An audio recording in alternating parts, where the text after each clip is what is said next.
Hello दोस्तों, कैसे हैं आप सब। उम्मीद है आप कुछ ना कुछ नया जरूर पढ़ रहे होंगे और कुछ ना कुछ नया जरूर सीख रहे होंगे। दोस्तों, रिच डैड पुअर डैड के पिछले लेसन में हमने सीखा था कि अमीर पैसों के लिए काम नहीं करते बल्कि पैसा उनके लिए काम करता है। आज इस बुक के दूसरे लेसन में हम सीखेंगे कि आर्थिक साक्षरता क्यों ज़रूरी है, फाइनेंशियल लिटरेसी का हमारी लाइफ में क्या रोल है।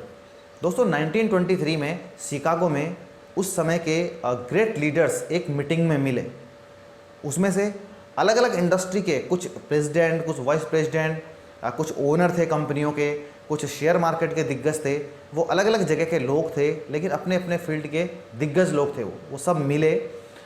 तो उससे 25 साल बाद उन सब का जो अंत है वो अलग अलग तरीके से हुआ।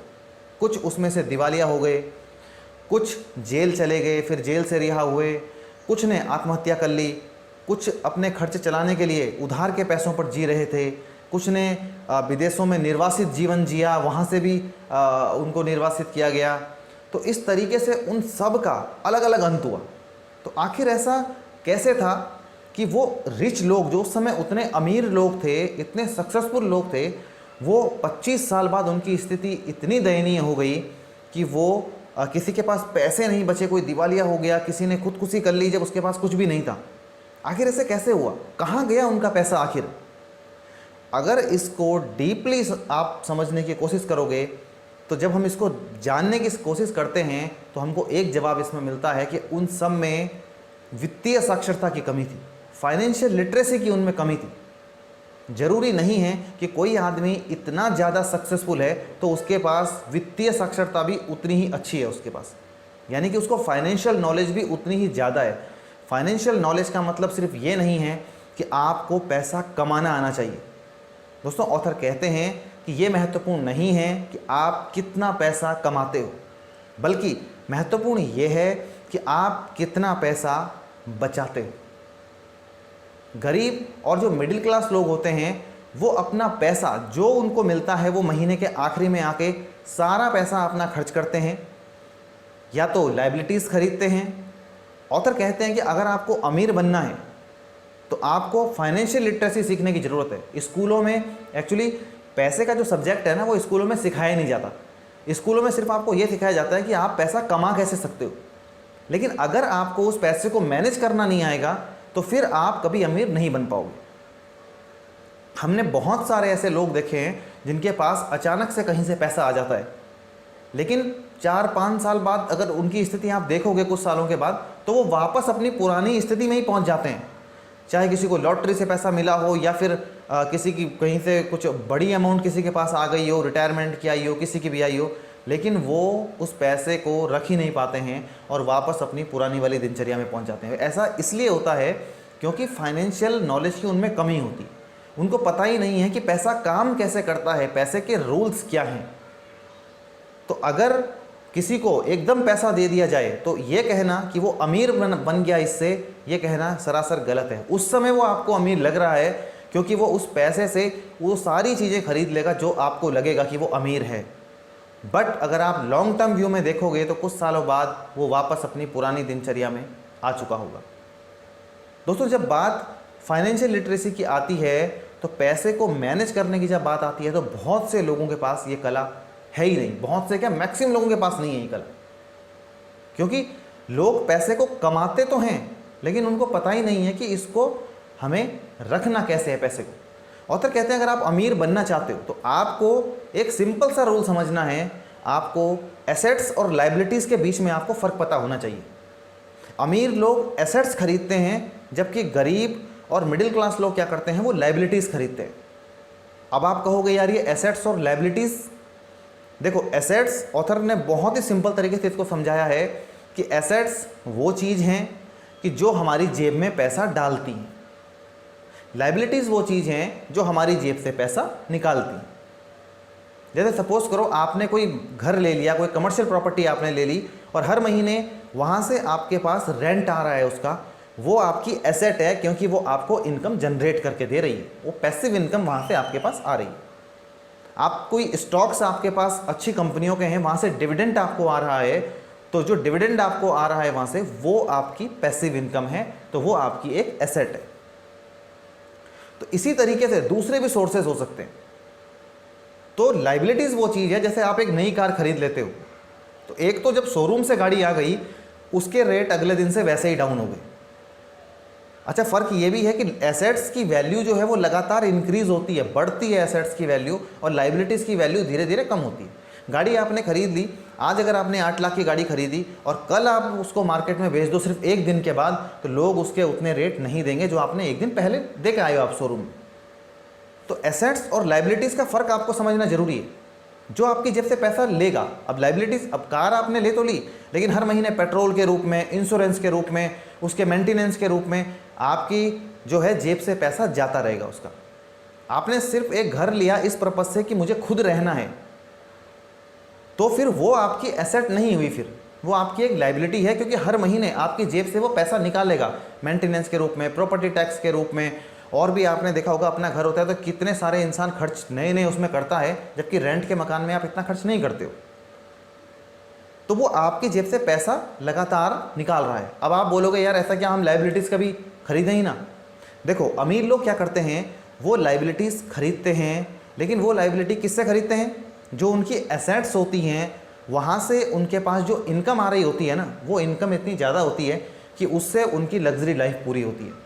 मतलब उनको खुद नहीं काम करना पड़ता, उनकी पैसिव इनकम ही उनको पैसे बना के दे रही है, और वहाँ से वो लाइबिलिटीज़ खरीदते हैं, और उसमें से खरीदने के बाद भी उनके पास पैसा बच जाता है, एक्सेस इनकम होती है एक्चुअली उनके पास। अब अगर किसी को पैसिव इनकम के रूप में महीने के 4 लाख रुपए अगर सपोज करो मिल रहे हों, और उसका टोटल एक्सपेंसेस अगर मान लिया 1-1.5 लाख 2 लाख में पूरा हो जाता है, तब भी उसके पास 2 लाख रुपए बचते हैं। तो अमीर जो होते हैं ना, वो इसी तरीके से काम करते हैं। अमीरों को शौक है, अमीरों की हॉबी होती है, अमीरों का जो रोज़ का उनका काम है ना, वो यही है कि वो एसेट्स कैसे क्रिएट करें। उनका फोकस ही इसी बात में है कि मैं ज़्यादा से ज़्यादा एसेट्स बनाऊं अपने लिए।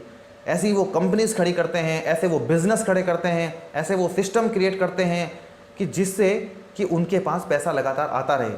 उनके, चाहे आप उनके कुछ कह लो कि वो शेयर्स में इन्वेस्ट करते हैं, या वो आप प्रॉपर्टी में इन्वेस्ट करते हैं, वो बिजनेसेस में पैसा लगाते हैं, वहाँ से उनके पास इनकम जनरेट होकर आती है, और पैसिव इनकम से उनका जो पूरे एक्सपेंसेस हैं, लग्जरी लाइफ, वो उनकी पूरी होती है। अब देखो, वो भी खरीद रहे हैं कार वगैरह या महंगा घर वगैरह, लेकिन वो किससे खरीद रहे हैं, जहाँ से उनके एसेट से पैसा आ रहा है। लेकिन गरीब और मिडिल क्लास लोग उससे खरीद रहे हैं जो उनकी पूरे महीने की इनकम है, वो उससे एक्चुअली एसेट खरीद रहे हैं। और उसमें भी क्या है, 8 लाख की अगर गाड़ी खरीद लिए तो 1 लाख की डाउन पेमेंट देके 7 लाख के लोन पे अगले 8 साल 10 साल के लिए वो लोन में बन जाते हैं, और वहाँ से फिर और इनकम आना तो छोड़ो, एक्सपेंसेस उनकी जेब से अलग से, लाइबिलिटी है वो, तो उनकी जेब से पैसे अलग से निकाल रही है, और लोन की किस्त में वो अलग से बन गए। अब वो लोन की किस्तें बन गए तो अब वो नया कुछ नहीं सोच सकते हैं, अपने आगे बढ़ने की चीज़ें वैसे ही नहीं सोच सकते हो। क्यों? क्योंकि उनको पता है कि अगर मैंने जॉब नहीं की, यहाँ से मेरे को सैलरी नहीं मिली, तो मैं इस कार की ईएमआई कैसे दूंगा, इस घर की ईएमआई मैं कैसे दूंगा। तो ये फ़र्क है कि जब आपकी पैसिव इनकम, आपकी एसेट्स आपके लिए इतनी इनकम जनरेट करने लग जाएं कि जहाँ से आपके रेगुलर एक्सपेंसेस पूरे होने लग जाएं, और उसके बाद भी आपकी लग्जरी लाइफ के लिए वहाँ से पैसा बच जाए, तब आपको वो चीज़ बेसिकली खरीदनी है। ये चीज़ हमको अमीरों से सीखनी चाहिए। वो चीज़ वो फोकस करते हैं एसेट बनाने में, और एसेट्स उनको देती हैं पैसा जनरेट करके। लेकिन गरीब और मिडिल क्लास लोग इस चीज़ को नहीं समझते हैं। देखो, गरीब पूरे महीने भर कमाते हैं और आखिरी में वो उसको खर्च कर देते हैं। मिडिल क्लास लोग क्या करते हैं, पूरे महीने भर कमाते हैं और आखिरी में वो लाइबिलिटी खरीदते हैं और फिर अपने एक्सपेंसेस पूरे करते हैं। सपोज करो अब किसी की जॉब लगती है, जॉब लगने के 2-4 महीने बाद क्या करते हैं, सपोज करो किसी की सैलरी 1 लाख रुपए पे किसी की जॉब लग गई। अब वो अपने रहने सहने का तो जो उनका चल रहा है वो चल रहा है। अब वो तुरंत 2-3 महीने बाद एक कार निकाल लेंगे 8 लाख की, वहाँ से उनकी 20,000 रुपये की किस्त जाने लग गई। फिर 6 महीने बाद वो सोचेंगे यार अपना घर ले लेते हैं, अब वो अपना एक घर ले लेते हैं, वहाँ से उनका जो लोन की किस्त है वो जाने लग गई उनकी, सपोज करो 30,000 35,000 रुपये। तो उनकी जो इनकम का 50% 60% पार्ट तो उनका लोन में ही चला जाता है। अब आप अमीर बनने के बारे में कैसे सोच सकते हो, और वो भी 20 सालों तक, 25 सालों तक आपकी जो लोन की किस्तें हैं वो आपकी लगातार जानी हैं। तो आप लाइबिलिटीज़ खरीदो, लेकिन लाइबिलिटीज़ आपको कब खरीदनी है कि जब आपके पास एक्सेस इनकम आ रही हो आपकी पैसिव इनकम से। अगर आप इस फॉर्मूले को फॉलो करते हो, यानी कि पूरा फोकस आपका होना चाहिए अपनी एसेट्स बनाने पे, तब आप अमीर बनने की तरफ आगे बढ़ पाओगे। तो लोग क्या करते हैं, लाइबिलिटीज़ खरीदते हैं। और फिर उसके बाद कहते हैं हमारे पास पैसे नहीं बचते हैं। तो लाइबिलिटीज़ अगर आपको खरीदनी है तो फिर आप लाइफ में आगे कुछ नहीं कर पाओगे। ऑथर हमको इसी चीज़ को सिखाते हैं कि लाइफ में कुछ बड़ा अचीव करना हो, मेरी की तरफ अगर आपको आगे बढ़ना हो, आपको एसेट्स और लाइबिलिटीज़ का फ़र्क पता होना चाहिए। अब बहुत से लोग कहते हैं कार हमारी एसेट है, एसी हमारा एसेट है, फ्रिज हमारी एसेट है। देखो सीधी सी बात है, सिंपल फार्मूला है, इसमें कोई कैलकुलेशन नहीं है। जो चीज़ आपकी जेब में पैसे डाले वो आपकी एसेट है, और जो चीज़ आपकी जेब में पैसा ना डाले, जो चीज़ आपकी जेब से बल्कि पैसे को बाहर निकाले, वो आपकी लाइबिलिटी है। अब आप खुद सोचो, आप एसेट्स पे फोकस कर रहे हो या आप लाइबिलिटी पे फोकस कर रहे हो। इतनी सी चीज़ अगर आपने सीख ली तो आपको अमीर बनने से कोई नहीं रोक सकता है। ऑथर इसमें बहुत बड़ा संदेश देते हैं, और ये वाला चैप्टर बहुत इंपॉर्टेंट है, क्योंकि हमको भी, मैं अपनी बात करूं, हम सब की बात करें, हमको पता ही नहीं है कि एसेट्स क्या है और लाइबिलिटीज़ क्या है। हम एसेट सोच के लाइबिलिटीज़ को खरीद रहे हैं। हम कहते हैं एसी मेरी एसेट है, कार मेरी एसेट है, लेकिन कार मेरी एसेट कैसे है? अगले दिन उस कार की वैल्यू कम हो रही है। अगर आपने कमर्शियल प्रॉपर्टी ले ली और उसकी इनकम लगातार इंक्रीज होती है, वो आपकी एसेट हो सकती है, क्योंकि वहाँ से आपको हर महीने इनकम आ रही है और उसके साथ साथ उसकी वैल्यू बढ़ रही है। लेकिन कार की वैल्यू अगर आप देखोगे, आज मैं शोरूम से 8 लाख की कार लेके अगर आया तो कल उसकी जो वैल्यू है वो ऑटोमेटिक कम होगी। आप बेचने की कोशिश उसको करोगे तो कोई उसके उतने पैसे भी नहीं देगा जितने आज उसके मैं पे करके आया हूँ। तो वो मेरी एसेट नहीं हो सकती है, वो मेरी लाइबिलिटी है। मेरा एसी की वैल्यू कम हो रही है, वो ज़्यादा नहीं हो रही है। मेरे फ्रिज की वैल्यू कम हो रही है, और साथ में मेरी जेब से वो पैसे निकाल रहे हैं एक्स्ट्रा करके, जब कि मैं बिजली का बिल पे करूँगा। एसी से क्या हुआ मेरे लिए? वो लाइबिलिटी हुआ।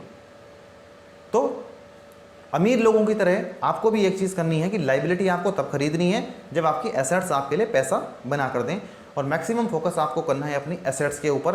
अब आपने देखा होगा बहुत से सेलिब्रिटी हैं, या आपने देखा होगा खिलाड़ी लोग बहुत से होते हैं, उनके पास बहुत पैसा आता है एक टाइम पे। जब वो अपने प्रोफेशन को छोड़ते हैं तो उसके कुछ सालों के बाद आप देखते हो कि वो दिवालिया होने की कगार पे पहुंच जाते हैं। क्यों? पैसा तो बहुत आया, फिर कहाँ गया पैसा?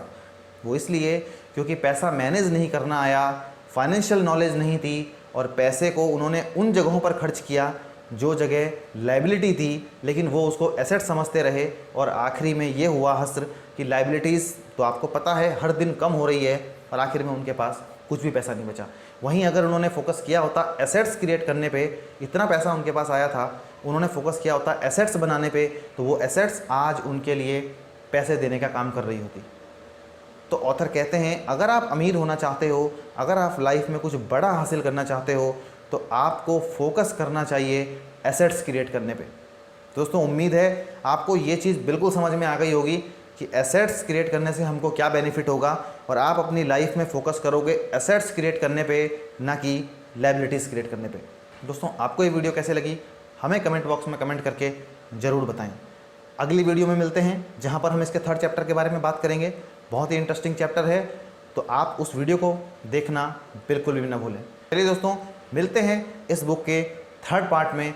तब तक के लिए पढ़ते रहिए, सीखते रहिए, बढ़ते रहिए।